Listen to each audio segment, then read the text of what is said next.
จะเป็นคนดีพอมีแม่น้ำพาสอนสั่งมาแต่ความดีสอนสั่งมาแต่ความดีบุญคุณค่านี้ลูกคนดีจะบ่ลืมคำสอนถูกคำว่าจากมารดาที่ห่วงใยจากมารดาที่ห่วงใย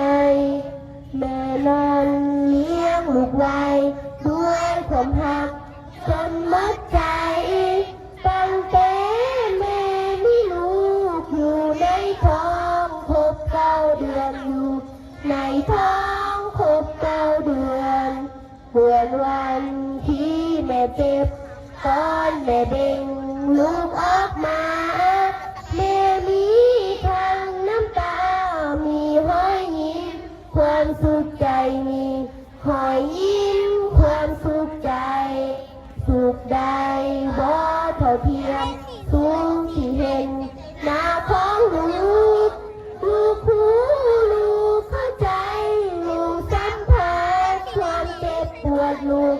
สัมผัสความเจ็บปวดแม่เอ๋ยผู้มีบุญมีพระคุณให้กำเนิดให้ลูกได้ยกมาและเลี้ยงดูทะนุถานอมและเลี้ยงดูทะนุถานอมผิดเทิงแม่ของลูกอยู่ในใจบ่เคยลืมแม่ถือทุกอย่างคือท้องฟ้าที่อุ้มลูกไว้คือท้องฟ้าที่อุ้มลูกไว้จะอยู่ไกลหรือไกล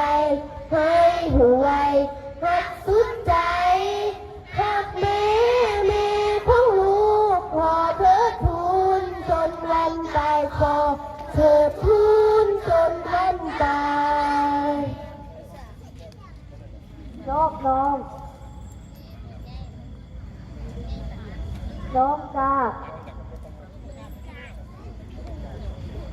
น้องกา